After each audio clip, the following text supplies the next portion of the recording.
Video pembelajaran tentang ontologi Islam oleh Fania Adifa dengan NIM 61. Kalian pernah mempertanyakan nggak kenapa kita bisa mengatakan bahwa sesuatu itu ada? Sebenarnya apa sih yang membedakan keberadaan meja dari keberadaan cinta? Atau eksistensi manusia dari keberadaan Tuhan? Di balik pertanyaan-pertanyaan mendalam ini terdapat satu cabang filsafat yang mencoba memberikan jawaban, yaitu ontologi.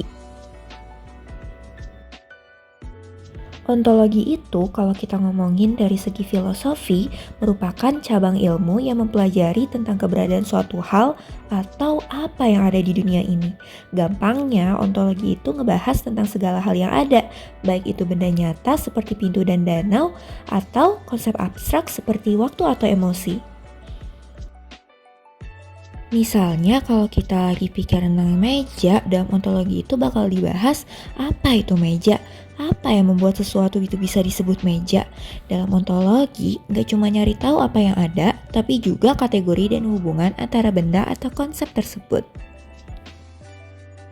Selain dalam filosofi, ontologi ini ternyata juga dipakai dalam ilmu atau bidang lainnya loh, contohnya seperti agama. Ontologi dalam Islam adalah cara untuk kita memahami apa yang ada di dunia ini, tapi dalam konteks pandangan agama Islam. Jadi kalau kita bahas ontologi Islam, kita sedang berbicara tentang apa yang ada di dunia menurut ajaran Islam dan bagaimana semua itu terhubung dengan Allah. Dalam ontologi Islam, Allah adalah satu-satunya wujud yang sebenarnya ada, dan segala sesuatu yang ada di dunia ini, mulai dari manusia, alam semesta, bahkan benda mati, itu semua diciptakan olehnya. Allah adalah sumber dari segala sumber. Alam semesta ini menurut ontologi Islam adalah bukti dari kebesaran Allah.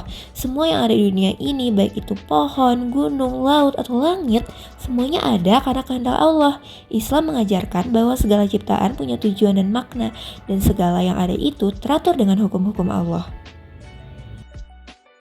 Nah, dalam Islam, manusia itu punya dua sisi, yaitu badan dan juga ruh. Badan adalah bagian fisiknya, sementara ruh merupakan sisi spiritualnya yang diberikan langsung oleh Allah. Dalam pandangan Islam, manusia lebih dari sekedar makhluk fisik, karena ada ruh yang membuat kita bisa berpikir, merasa, dan bertindak. Inilah yang membuat manusia mempunyai tujuan hidup yang lebih besar, yaitu untuk beribadah kepada Allah sebagai pencipta kita. Selanjutnya, ada beberapa macam aliran ontologi. Yang pertama, aliran monisme yang merupakan pandangan filosofis yang meyakini bahwa segala sesuatu yang ada di alam semesta ini bersumber dari satu hakikat atau substansi tunggal.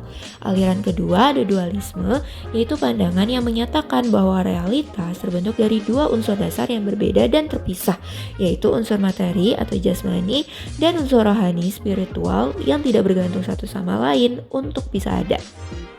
Selanjutnya, ada aliran pluralisme yang menolak penyederhanaan realitas menjadi satu atau dua substansi saja. Filsafat pluralisme menghargai keberagaman bentuk realitas karena dianggap memiliki keberadaan yang sah.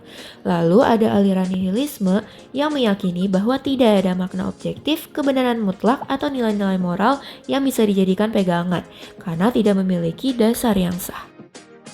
Yang terakhir ada aliran agnostisisme, yaitu pandangan yang muncul dari kesadaran bahwa manusia memiliki keterbatasan dalam pengetahuan dan pemahaman terhadap realitas.